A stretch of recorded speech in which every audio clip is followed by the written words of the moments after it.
I'm Abigail, and today I turn 30. Milestone birthdays are supposed to be special, right? Not when you're the forgotten daughter. My phone buzzed this morning with a text from Mom. Happy birthday, honey. Call you later. Little did I know later meant learning my parents were at the airport, surprising my sister Haley with a trip to Paris. When I called, confused about our celebration, Dad's words cut deeper than any knife. Haley's the one who makes us proud. 30 years of being second best crystallized in that moment. The pattern was set long ago, but this betrayal. This was the final straw. Before I dive into this story, where are you watching from? Drop a comment below, hit subscribe, and join me on this journey through family trauma towards something like healing. Growing up in suburban Boston, our family appeared picture-perfect from the outside. My father Richard worked as a financial advisor, always dressed impeccably in tailored suits, while my mother Catherine maintained both our home and her career as a real estate agent with military precision. My sister Haley, 5 years younger than me, completed our family of 4. The earliest memory, I have a feeling less than, was at 8 years old. I'd spent weeks working on a science project about the water cycle, creating a detailed 3D model with moving parts. The night of the science fair, I waited by my display, watching the door for my parents who had promised to come. The clock ticked past 6, then 7. When the judges announced the winners at 7:30, I stood alone accepting my first place ribbon while other kids hugged their proud parents. Mom called later that night. So sorry, sweetheart. Haley's dance recital ran late, and you know how important these early performances are for her confidence. I tucked my blue ribbon into my desk drawer, the first of many achievements that would go uncelebrated. In 4th grade, I brought home a report card with straight A's. My father glanced at it briefly. What's this B+ in music? He asked, focusing on the single non-academic subject where I hadn't achieved perfection. When Haley brought home mostly BS with 2 as the following year, they took her for ice cream to celebrate her academic breakthrough. My sweet 16 was scheduled for months. I'd invited friends, reserved a space at our local community center, and helped Mom order a cake. 3 days before, Haley's soccer team unexpectedly advanced to a regional tournament. We need to be there for her, Abigail, Mom explained while canceling my party arrangements. This is a big opportunity. We'll celebrate your birthday next weekend. That next weekend never came.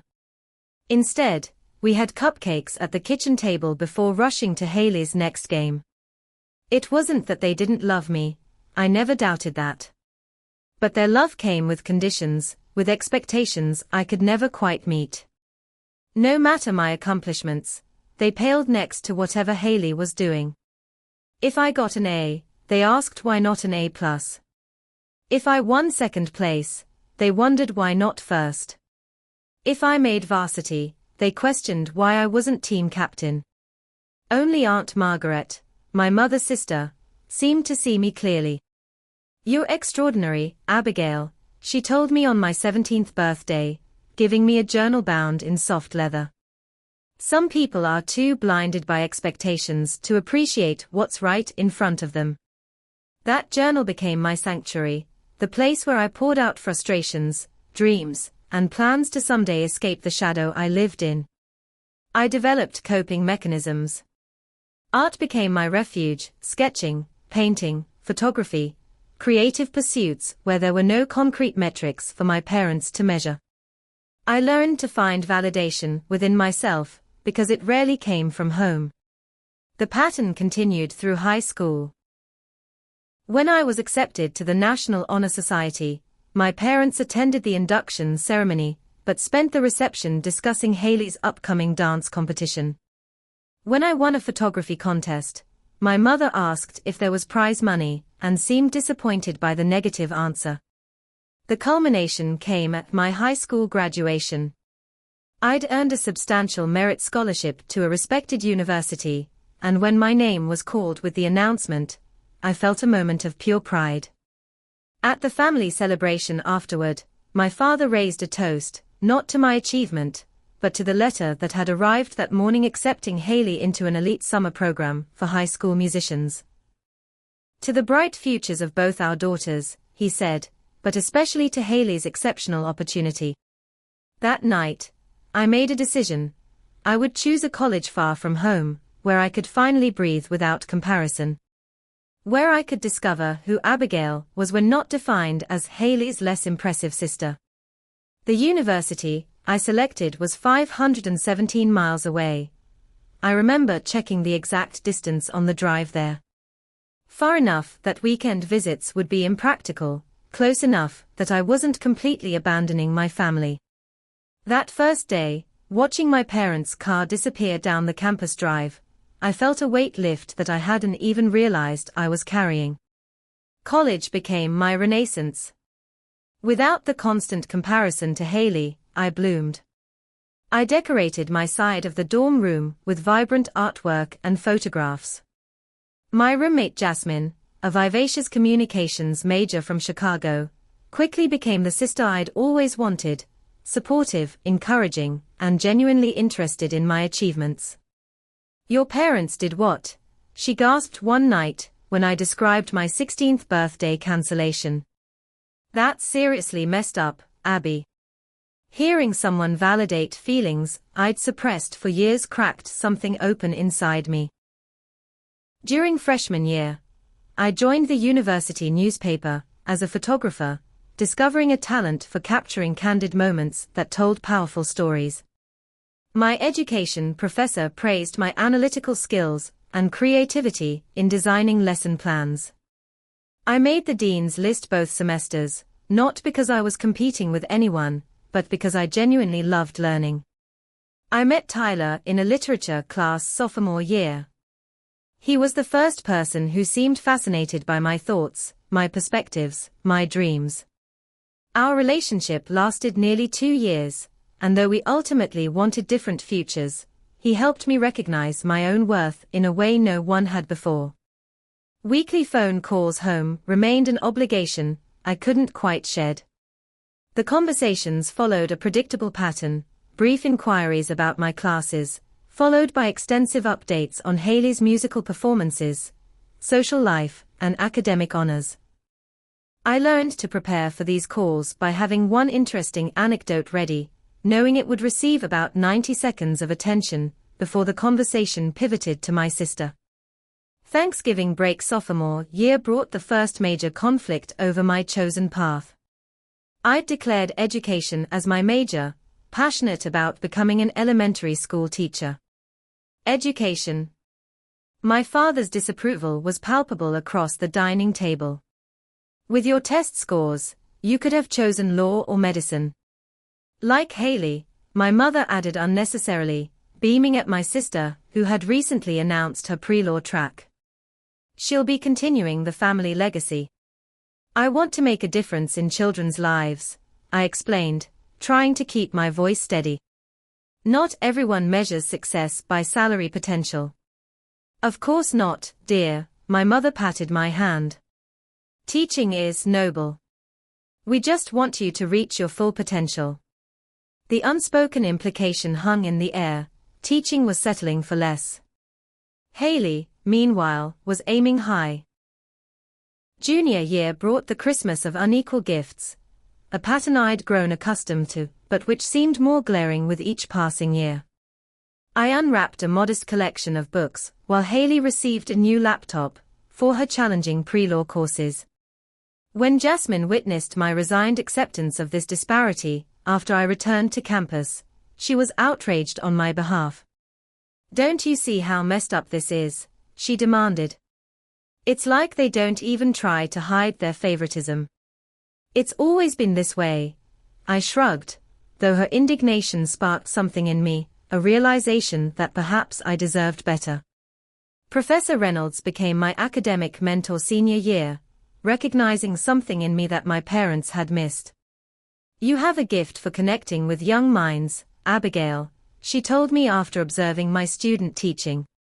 The way you engage reluctant learners is remarkable. Her praise meant more than any validation I'd sought from my parents. When I secured a prestigious final semester internship at an innovative elementary school, I called home with genuine excitement.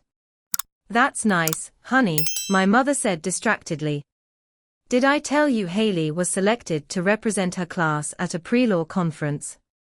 Only 10 students were chosen nationwide." My graduation ceremony felt bittersweet. My parents arrived 4 to 5 minutes late, missing my departmental awards where I was recognized for outstanding student teaching. "Sorry we're late," my mother whispered as they slid into seats. Haley had a special breakfast for her leadership award, and the speeches ran long. I accepted my diploma with mixed emotions, pride in my accomplishments, resignation about my family's priorities, and hope for the future I was building for myself. When a school district in a city 3 hours away offered me a position teaching 3rd grade, I accepted without hesitation. That first year of true independence was transformative. My apartment, though small, was filled with color, plants, and photographs documenting my new life. My colleagues valued my input on curriculum development. My students wrote me cards expressing how I made learning fun. For the first time, I felt fully seen and appreciated for exactly who I was. I limited contact with my parents to monthly calls and major holidays. Without the constant reminder of my secondary status in the family, I began to heal. I made friends who chose me first, who celebrated my successes without qualification, who saw my compassion as strength rather than weakness. After 3 years of teaching, I finally felt worthy, valued, whole. Little did I know that wholeness would soon be tested. By my 3rd year of teaching, I'd found my professional rhythm. My classroom management style, firm but warm, earned respect from both students and administration. I pioneered a reading intervention program that boosted literacy scores across my grade level. Principal Garcia nominated me for the district's Teacher of the Year award, citing my innovative approaches to difficult learning concepts. Around this time, I met Michael through a mutual friend at a local art exhibition. He was a structural engineer with a passion for architectural photography. Our conversation about light and composition lasted until the gallery closed. Unlike Tyler from college, whose interest in me had sometimes felt like he was trying to fix me, Michael simply appreciated who I was without qualification. "You light up when you talk about your students," he observed on our 3rd date. "It's beautiful to watch someone who's found their purpose." After years of having my career choice subtly denigrated, his respect for my profession felt revolutionary. Our relationship progressed naturally, built on mutual admiration and compatible values. With growing confidence in both my personal and professional life, I decided to try again with my family. When I received the official Teacher of the Year nomination, I called my parents with genuine excitement. "That's wonderful, Abigail." My mother's enthusiasm sounded almost real. "We always knew you were good with children." My father actually asked questions about the selection process and the recognition ceremony. For a fleeting moment, I felt what I'd always craved, their genuine interest in my accomplishments. This newfound attention from my parents continued through several phone calls. They asked about my classroom, my students, even my relationship with Michael. I began to hope that perhaps, with distance and time, our family dynamic had evolved. When they invited me to join a week-long family vacation at a lakeside cabin, something we hadn't done since before college, I accepted with cautious optimism.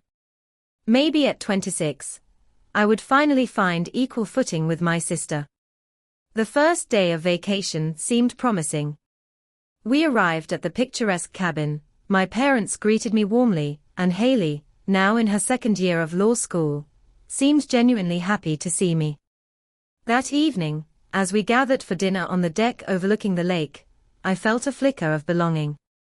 But old patterns reasserted themselves with devastating efficiency.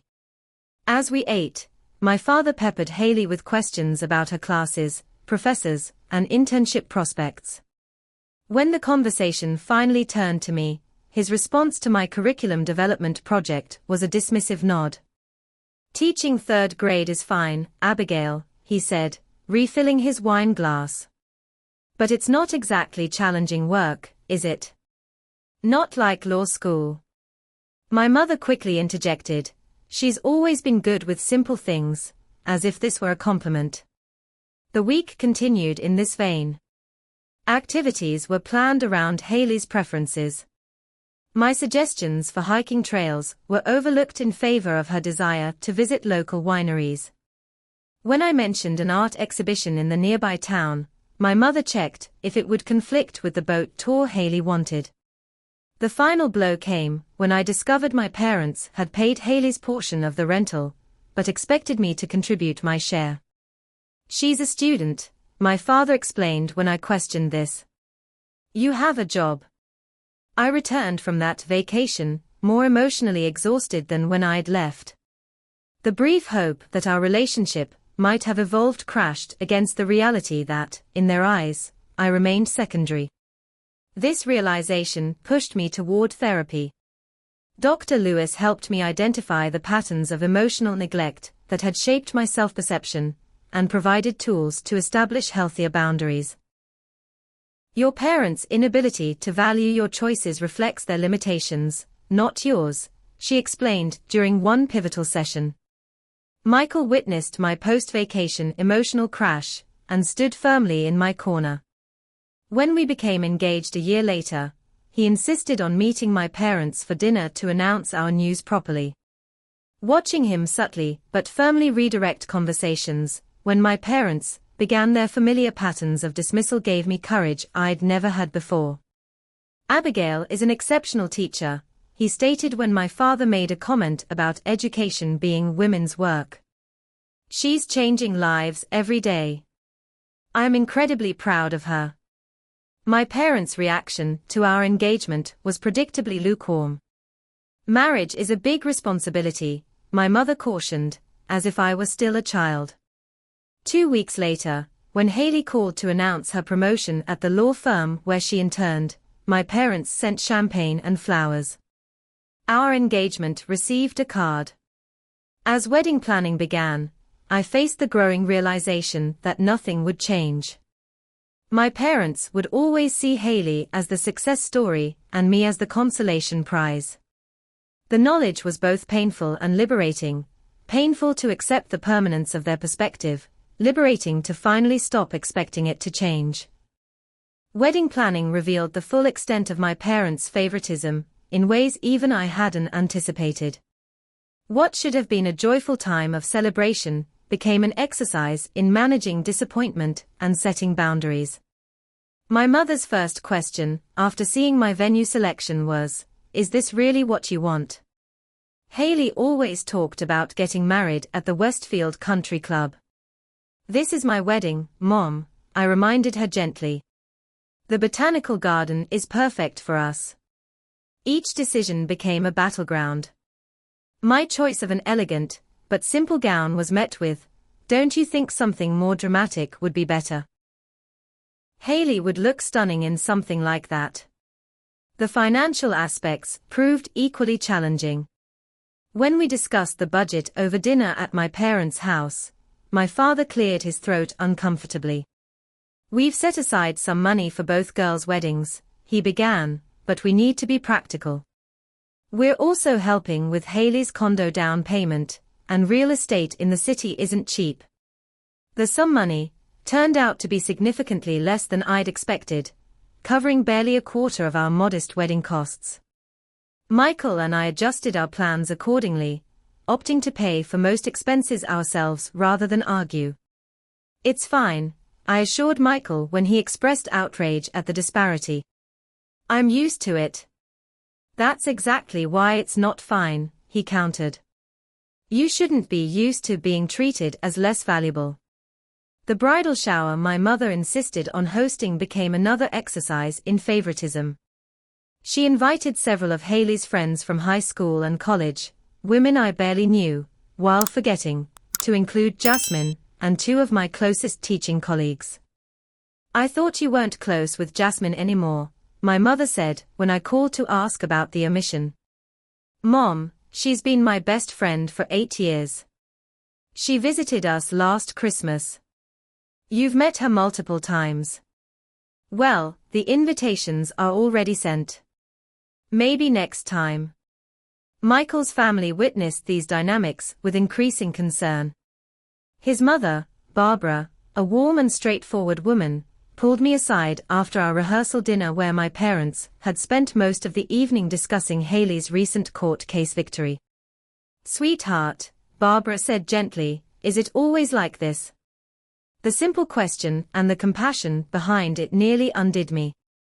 "For as long as I can remember," I admitted. The wedding day itself brought both joy and heartache. Standing with Michael at the altar, exchanging vows surrounded by friends and chosen family, I felt deeply loved. The reception began beautifully with heartfelt speeches from Jasmine and Michael's brother. Then my father took the microphone. After briefly mentioning my determination and how I'd always been sweet, he launched into an anecdote about Haley's academic achievements and how proud they were of her recent law school honors. Michael squeezed my hand under the table as my father continued for 5 excruciating minutes, mentioning me only twice more in what was supposed to be a toast to the bride and groom. "And of course, we're happy that Abigail has found someone who appreciates her simple approach to life," he concluded, raising his glass. Later, my mother complained about the flowers, the cake, and even the photography style, all choices I'd made carefully and loved.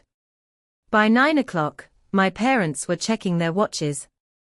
"We should probably head out soon," my mother announced as the dancing was in full swing.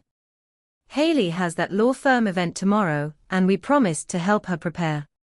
They left before the cake cutting, with quick hugs and promises to catch up soon. Aunt Margaret found me in the bathroom shortly after, dabbing at tears I'd promised myself I wouldn't shed. "They left early to help Haley with a work thing," I explained, trying to sound matter-of-fact. "Oh, Abigail." She sighed, wrapping her arms around me. "I love my sister, but the way they've always treated you, it's not right. It's never been right. Do you think there's something wrong with me?" The question that had haunted me for years slipped out before I could stop it. "No, sweetheart. There's something wrong with their ability to see you. They've always had this fixed idea of what success looks like, and they can't recognize other forms of excellence." She held me at arm's length. "But that's their limitation, not yours." After the honeymoon, I attempted one more conversation with my parents, hoping to address the wedding behavior and establish healthier patterns going forward. The discussion quickly devolved into defensiveness. "We've always supported both our daughters equally," my mother insisted. "You're just more sensitive than Haley." "We paid for part of your wedding, didn't we?" my father added. "I don't understand what more you want from us." The conversation ended with nothing resolved. Michael, witnessing my distress afterward, suggested we limit contact for a while. "You deserve better than this, Abby." "We both do." For the next 2 years, I reduced our interaction to major holidays and occasional phone calls. During this time, Haley got engaged to her longtime boyfriend, and my parents immediately began planning an extravagant wedding at, unsurprisingly, the Westfield Country Club. When I saw their social media posts about venue shopping with Haley, including a photo captioned, "Planning our daughter's perfect day," I finally accepted that nothing would ever change. As I approached 30, my life had taken shape in ways that brought genuine fulfillment. My career had advanced to lead teacher, with significant curriculum development responsibilities. Michael and I had settled into our marriage with the deep comfort of 2 people who truly saw and valued each other. We had begun discussing starting a family, a prospect that filled me with both excitement and trepidation. Professional recognition came in the form of a district-wide award for my innovative literacy program. The ceremony was scheduled months in advance, and I sent my parents a formal invitation, hoping they might finally witness one of my achievements firsthand. 2 days before the event, my mother called. "I'm so sorry, Abigail, but we won't be able to make it after all. Haley needs help looking at apartments. She's considering moving closer to the firm's main office." I'd anticipated the cancellation, but was surprised by how little it hurt.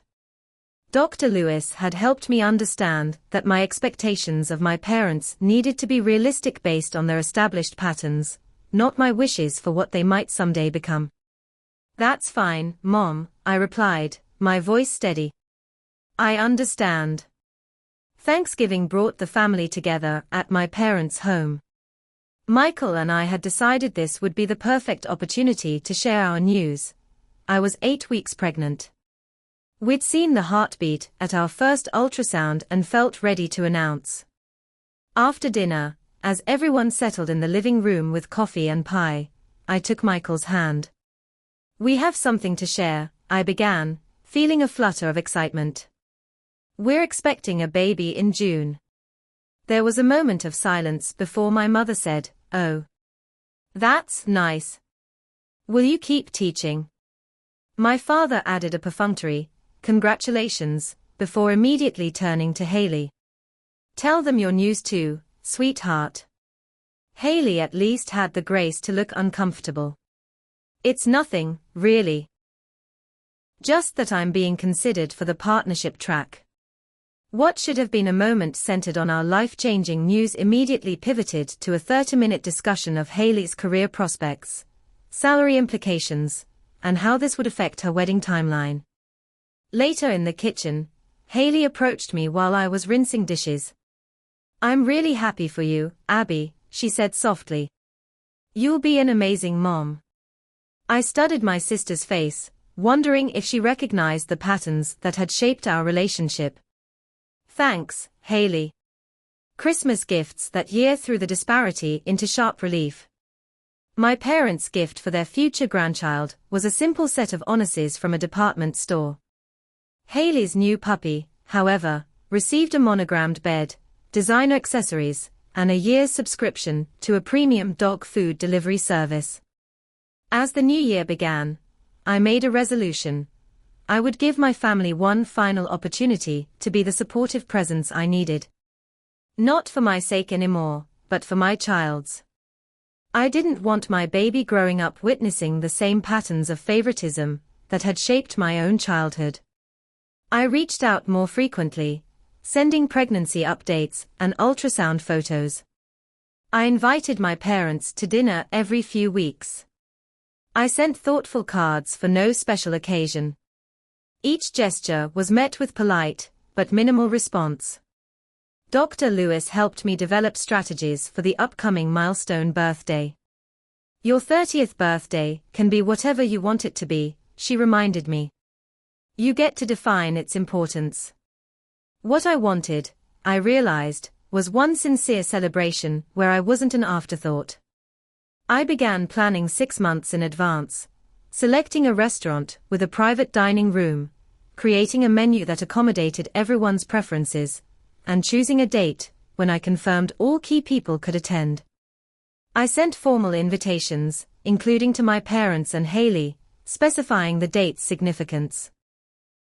As I enter this new decade, I'd love to be surrounded by the people who matter most. My parents called after receiving the invitation. "It looks lovely, dear," my mother said. "Put us down as a tentative yes. We'll need to check a few things, but we should be able to make it." I followed up 3 weeks before the event, and they confirmed their attendance. "Looking forward to it," my father said, sounding genuine enough that I allowed myself to hope. I spent the weeks before my birthday feeling cautiously optimistic.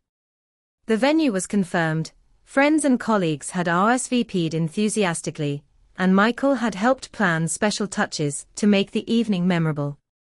For once, I thought, I might have the celebration I'd always wanted, one where I wasn't overshadowed or forgotten. The day before my birthday, I called my parents to confirm the final details. "We're still planning to be there," my mother assured me. 7 o'clock, right? We've got it on the calendar. I went to sleep that night with uncharacteristic excitement for a family gathering. Perhaps turning 30 would mark not just a new decade of life, but a new chapter in my relationship with my parents. I woke on my 30th birthday to Michael's kiss and breakfast in bed, French toast with fresh berries and a small wrapped gift beside my coffee cup. Inside the box was a delicate silver necklace with a pendant shaped like a compass.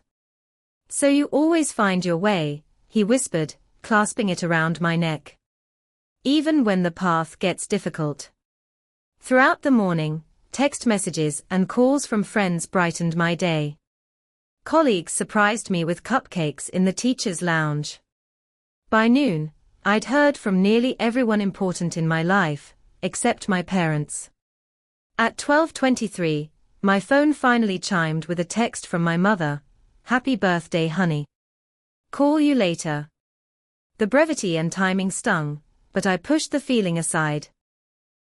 They were probably just busy preparing for tonight's celebration, I told myself, ignoring the familiar twinge of disappointment. I left work early to prepare for the evening, stopping for a quick manicure, a small birthday indulgence. At home, I slipped into the new dress I'd bought specifically for tonight, a deep emerald that complemented my eyes and made me feel confident. Michael whistled appreciatively when I emerged from our bedroom. "You look stunning," he said, helping me with my earrings. "Tonight is going to be perfect." At 3:17 p.m., my phone rang with my mother's caller ID. I answered with a smile in my voice, expecting final confirmation about their arrival time. "Abigail, dear," she began, her tone already telling me everything I needed to know. "I'm afraid we won't be able to make your dinner tonight, after all." The familiar cold weight of disappointment settled in my stomach. What happened? "Well, we're actually at the airport right now." I heard announcements in the background, confirming her words. "Your father decided to surprise Haley with a trip to Paris. She's been working so hard lately, and there was this last-minute deal on flights." My voice sounded distant to my own ears. "You're taking Haley to Paris? Today? On my 30th birthday? Now, don't be dramatic, Abigail. It's just dinner. We can reschedule for coffee next week, when we're back." I heard my father's voice in the background, and my mother said, "Your father wants to say hello." He came on the line, his voice boisterous. "Happy birthday, kiddo. Sorry about tonight, but you know how these opportunities come up. Haley's been killing herself at that firm, and she's the one who makes us proud. She deserves this break." The words hit like physical blows. She's the one who makes you proud. Not one of the people. Not, she also makes us proud. Simply, she's the one. I don't remember ending the call. I found myself sitting on the edge of our bed, phone still in hand, tears streaming silently down my face. Michael found me there minutes or hours later. Time had lost meaning. "Abby. What happened?" When I told him, his face flushed with anger. "They did what? Today of all days? And your father actually said that to you?" "He didn't even realize what he was saying," I whispered. "That's the worst part. It's so natural for them to prioritize her that they don't even see what they are doing anymore." Michael sat beside me, pulling me close. "I'm so sorry, love. They don't deserve you. They never have." I allowed myself 10 minutes to cry, to feel the full weight of this final betrayal, before standing and repairing my makeup. "The reservation is for 7. We still have 20 people coming to celebrate with me. I won't let them ruin this too." Michael called our closest friends, briefly explaining what had happened. Jasmine and her husband arrived at our door an hour early, bearing wine and fierce loyalty. "Those absolute jerks," she fumed, helping me touch up my mascara. "I've been biting my tongue about your parents for years, but this crosses every line." Just as we were preparing to leave, the doorbell rang again. Aunt Margaret stood there, a small gift bag in her hands and concern in her eyes. "I had a feeling I should come by early," she said, embracing me tightly. "Your mother called me from the airport, sounding guilty. She said you were upset about their change of plans." I invited her in, offering a glass of the wine Jasmine had brought. "Did she mention where they were going instead?" I asked, curious what version my mother had shared with her sister. Aunt Margaret's expression hardened slightly. "Paris. For Haley." She set her wineglass down with deliberate care. "What she didn't mention, which I learned from her background conversation with your father, was that they've been planning this for months. The tickets weren't last minute at all." The revelation shouldn't have hurt more than everything else, but somehow it did. They hadn't forgotten my birthday, or encountered an unexpected conflict. They had deliberately scheduled their trip knowing it would coincide with my celebration. "I'm so sorry, Abigail," Aunt Margaret continued. "I've watched this happen your entire life, and I've said things to your mother over the years, but..." She shook her head. "Family dynamics are complicated. That doesn't make any of this okay." Despite the absence of my parents and sister, the birthday dinner was beautiful. Friends and colleagues filled the private dining room with genuine warmth and celebration. Michael had arranged for my favorite dessert and champagne. Midway through the evening, I found myself laughing genuinely at a story one of my teaching colleagues was telling. I excused myself to use the restroom and found myself alone for the first time in hours. Pulling out my phone, I made the mistake of checking Instagram. There it was. My mother had already posted a photo of Haley posing in front of their first-class seats, captioned, "Surprise Paris trip for our amazing daughter. So proud of all she's accomplished." In the quiet of the bathroom, I finally allowed myself to cry for what I was losing, not just my parents' presence at my birthday, but the last shred of hope that they would ever see me clearly. The week following my birthday passed in a blur of emotions. My parents' social media accounts filled with photos of their Paris adventure with Haley, breakfast at charming cafes, selfies at the Eiffel Tower, wine tastings in elegant restaurants. Each new post twisted the knife deeper, especially when paired with captions like "making memories with our superstar," and "nothing but the best for our girl." 4 days into their trip, Haley called me. "Hey, Abby. Happy belated birthday." "Thanks," I replied, struggling to keep the hurt from my voice. I didn't blame my sister for the trip, she hadn't planned it, after all. "So, Paris is amazing," she continued awkwardly. "Mom and Dad surprised me at work. I had no idea they were planning this." "That's great, Haley. I'm happy for you." The words came out flatter than I intended. A pause followed before she asked, "Was your birthday dinner nice?" It was. I didn't elaborate, couldn't bring myself to pretend everything was fine. "Look, Abby. I didn't know it was your actual birthday when they showed up. They just said they wanted to surprise me with a trip. If I'd realized..." "It's fine," I interrupted. "It's not your fault. But I feel bad. They shouldn't have." "Haley, I can't do this right now," I said, my voice finally breaking. "Enjoy Paris. We can talk when you're back." After hanging up, I sat motionless on our couch, Michael's concerned gaze on me. The hurt had crystallized into something new and unfamiliar, anger. Not the fleeting frustration I'd felt before, but a profound, clarifying anger that demanded action. I need to confront them, I told Michael that evening. When they return. Not with accusations or blame, but with truth. I can't keep pretending this is normal or okay. I spent the next week preparing with Dr. Lewis, developing strategies to express my feelings without being derailed by my parents' predictable responses. The minimizing, the gaslighting, the deflection. We role-played various scenarios, strengthening my resolve to remain calm but firm. Remember, Dr. Lewis emphasized, you're not responsible for their reactions. You can only control how you communicate your truth. The day after my parents' return, I drove to their house without calling first, knowing they'd find a reason to postpone a difficult conversation. My hands trembled slightly as I rang the doorbell, but my determination remained steady. My mother answered, surprise evident on her face. Abigail. We weren't expecting you. I know, I said simply, stepping inside when she moved back. Is Dad home too?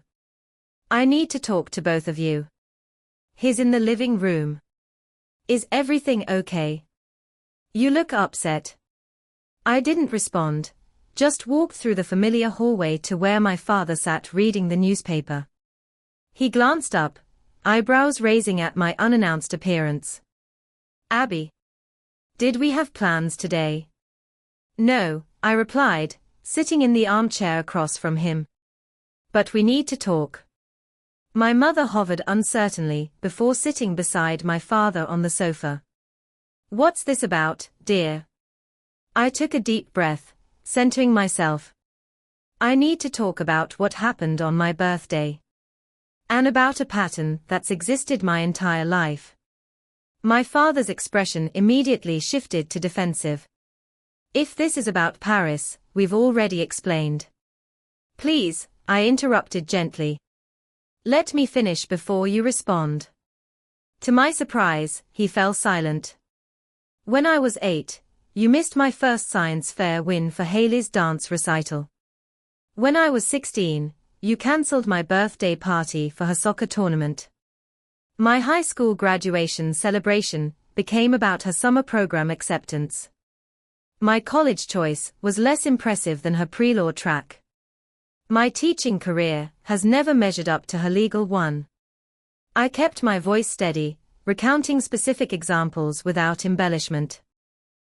At my wedding, Dad, you spent most of your speech talking about Haley. When I announced my pregnancy, you immediately shifted focus to her partnership track. And on my 30th birthday, a milestone I specifically asked you to share with me, you chose to take Haley to Paris instead. I paused, looking between them. I don't believe this is intentional cruelty. I think you genuinely don't see what you're doing. But I need you to understand that your consistent pattern of prioritizing Haley over me has caused deep, lasting hurt. My mother's face had grown increasingly defensive. You've always been so sensitive, Abigail. We've never treated you girls differently. You're just interpreting things through your own lens. We've supported you your entire life, my father added. Paid for your education, contributed to your wedding. I don't understand why you're keeping this scorecard. I had anticipated these exact responses. This isn't about money or concrete support. It's about emotional presence. About celebration and recognition. About the fact that Dad literally told me on my birthday that Haley is the one who makes you proud. I never said that, my father insisted. You did, I countered calmly. On the phone from the airport. Those exact words. Well, if I did, I didn't mean it that way. You're twisting things. The familiar cycle of denial threatened to derail the conversation, but I held firm. I'm not here to argue about what was said or wasn't said. I'm here to tell you how your actions have affected me, and to ask for change moving forward. What kind of change? My mother's voice had taken on the slightly patronizing tone she used when she thought I was being unreasonable. Acknowledgement. Recognition that this pattern exists. A commitment to more balanced attention and celebration. And a genuine apology for missing my birthday for Haley's trip. My father stood abruptly. This is ridiculous. We're not going to apologize for taking a trip with your sister. She works 70-hour weeks at that firm. She needed the break. And I needed my parents at my 30th birthday, I replied, my voice finally cracking. Just once, I needed to be the priority. The front door opened then, and Haley walked in, stopping short when she saw the tableau in the living room. What's going on? Your sister is upset that we took you to Paris instead of attending her birthday dinner, my mother said, her tone suggesting the absurdity of my position. Haley's eyes widened. Wait, the dinner was your actual birthday? I thought it was just a celebration dinner. You told me it wasn't a big deal, she said, turning to our parents. It wasn't, my father insisted. Abigail is making mountains out of molehills, as usual. Something in Haley's expression shifted as she looked between our parents and me. Was this dinner important to you, Abby? Yes, I admitted, tears finally spilling. It was my 30th birthday. I sent invitations 6 months in advance. I confirmed with them multiple times. Haley turned to our parents, uncharacteristic confusion on her face. You told me her birthday was the following week. You said the dinner was just a get-together with friends. My mother waved dismissively. We didn't want you to feel bad about the trip. So you lied to me? Haley asked, her voice sharpening. And missed Abby's milestone birthday that she specifically invited you to. We're not going to be guilt about giving you a well-deserved vacation, my father retorted. This is exactly what we're talking about. Abigail always turns everything into a competition between you two. I have never, I said, my voice rising despite my best intentions, competed with Haley. I have only ever asked to be valued equally. To be celebrated occasionally. To be seen. The emotional dam broke then.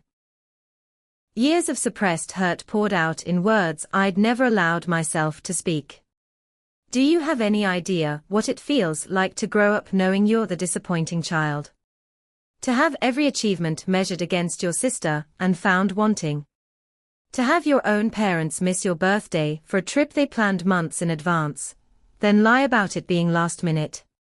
My parents stared at me in stunned silence. I need you to understand something, I continued, gathering myself for what I knew might be a final stand. I'm about to become a mother myself. And I refuse to expose my child to the same dynamic that hurt me. So I'm giving you a choice. Acknowledge the pattern, commit to change, and offer a genuine apology, or accept that our relationship will need to change fundamentally. Are you threatening to keep our grandchild from us? My mother gasped. I'm establishing boundaries, I corrected. My child will not grow up watching their mother be devalued.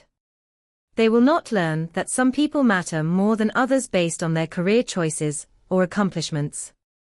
My father's face had hardened into the expression he wore when he felt challenged. I think you should leave until you've calmed down and can discuss this reasonably. I stood, surprising myself with the steadiness of my movements despite the emotional turmoil. I am perfectly calm and entirely reasonable. Think about what I've said. The next step is yours. I walked out without looking back, the weight of decades of unspoken truth finally lifted from my shoulders. In the car, the full impact of the confrontation hit me. My hands shook so badly I couldn't insert the key into the ignition. My breath came in gasps that bordered on hyperventilation. A tap on the passenger window startled me. Haley stood there, concern etched on her features. I unlocked the door, and she slid into the seat beside me. For a long moment, we sat in silence. Then, I had no idea, she said softly. About any of it. I know, I whispered. All these years. She trailed off, staring through the windshield. I always thought you had it together. That you were the confident one who didn't need their approval.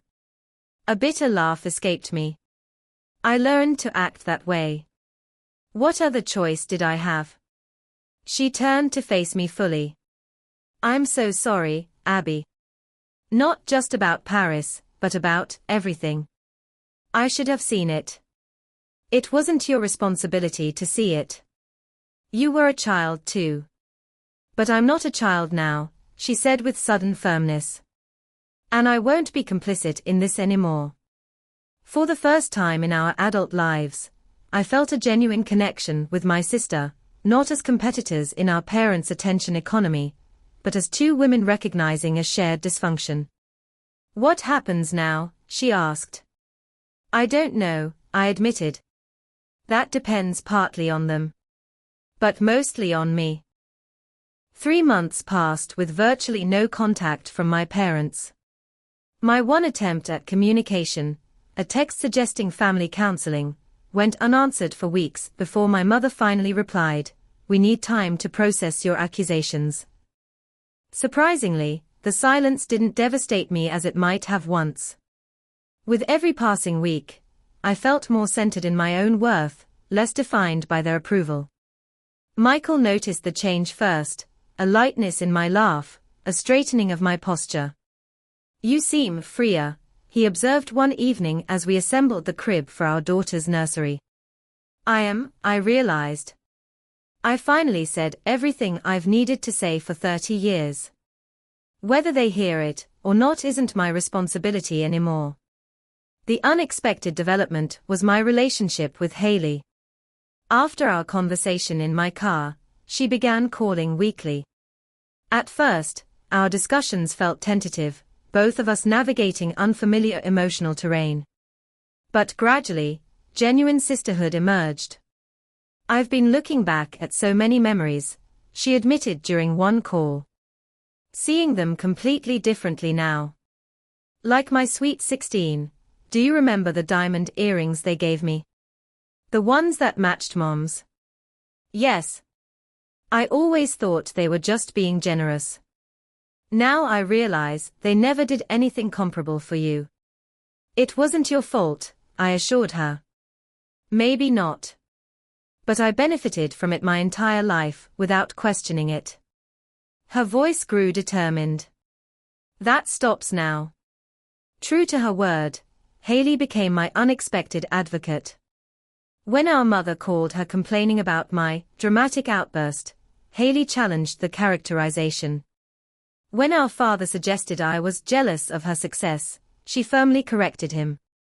She declined their offers of gifts and trips, stating she wouldn't accept preferential treatment. At 28 weeks pregnant, my friends organized a baby shower at Jasmine's house. I hadn't invited my parents, still respecting the distance they seemed to want. But I'd included Haley, who had enthusiastically helped with planning. Midway through the celebration, as I opened gifts surrounded by genuinely supportive women, the doorbell rang. Jasmine returned from answering it with a tight expression. Your parents are here, she whispered. They entered awkwardly, my mother clutching a large gift bag, my father looking uncomfortable in this gathering of mostly strangers.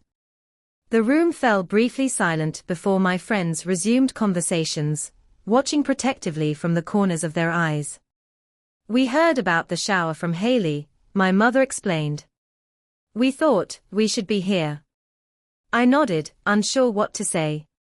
They sat stiffly on the edge of the group as the party continued around them.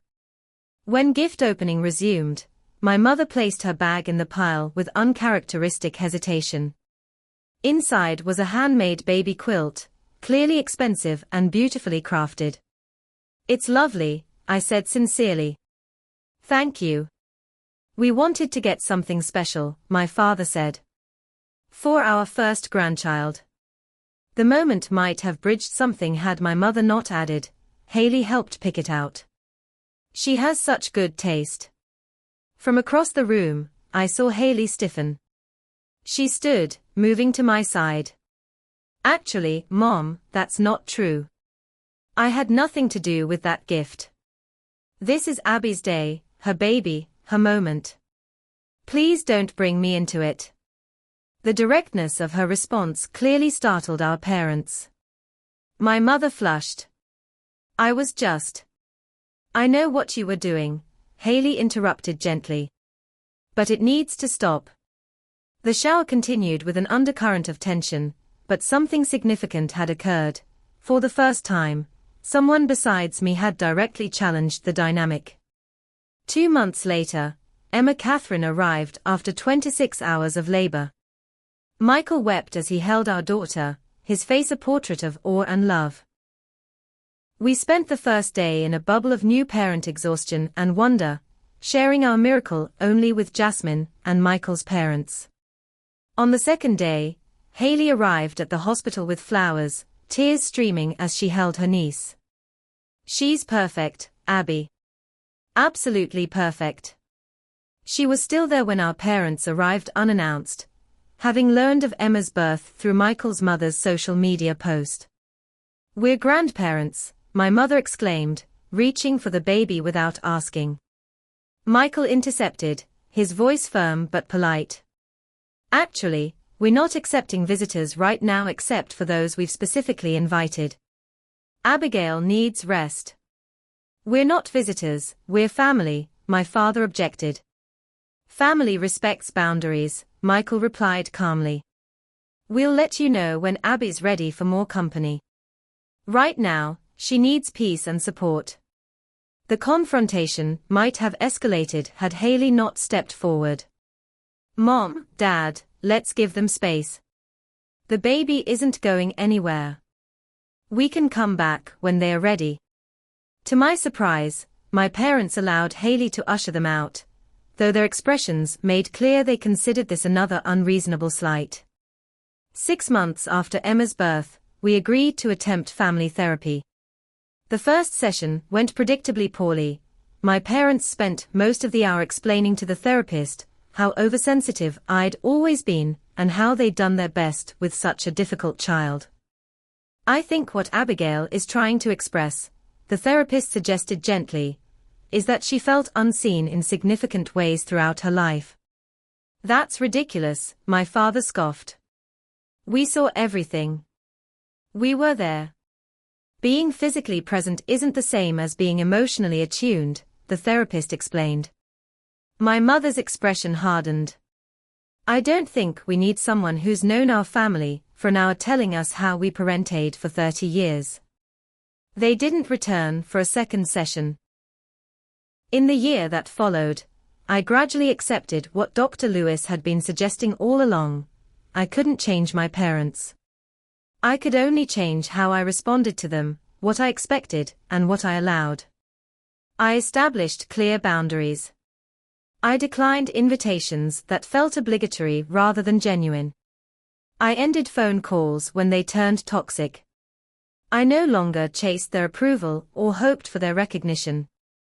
Most importantly, I built a different relationship with Haley, one based on mutual respect and genuine affection rather than competition.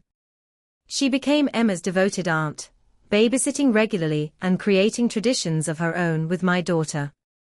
On my 31st birthday, I celebrated with a small gathering at our home, friends who had proven their love, Michael's supportive family, Aunt Margaret, and Haley.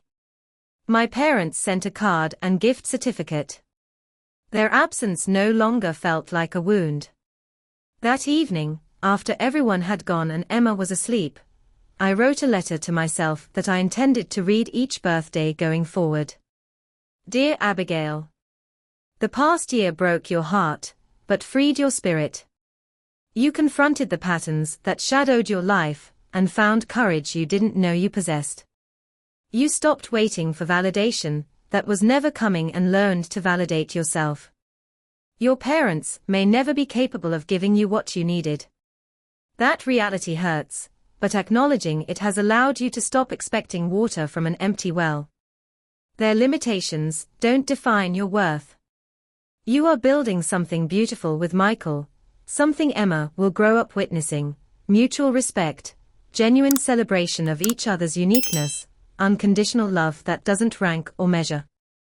You are breaking a generational pattern. Remember that family isn't always defined by blood. It's defined by who shows up, who sees you clearly, who celebrates your joys and shoulders your sorrows. By that definition, you are rich in family. With love and pride in how far you've come. Yourself. I sealed the letter, tucking it into the journal Aunt Margaret had given me so many years ago. The circle felt complete somehow. The hurt child who had poured her pain into those pages had become a woman who understood her own worth, a mother determined to raise her daughter with a different legacy. Family favoritism leaves scars that don't fade easily. The little girl inside me who waited for her parents at the science fair will always exist. But she's no longer alone, no longer defining herself through their eyes. She's surrounded by people who see her value clearly, who celebrate her uniquely, who love her without comparison or condition. If you've recognized your own story in mine, know that you're not alone. The patterns that shaped us don't have to define us. We can acknowledge the hurt without letting it determine our future. We can break cycles, establish boundaries, and create the families we deserved but never had. Where are you in your journey with family trauma? Have you found ways to heal from childhood favoritism? Drop a comment below to share your experience. Your words might be exactly what someone else needs to hear today. And if this story resonated with you, please like, subscribe, and share to help others who might be struggling with similar pain. Remember, healing isn't linear, and it isn't always complete, but it is always, always possible. Thank you for witnessing my story.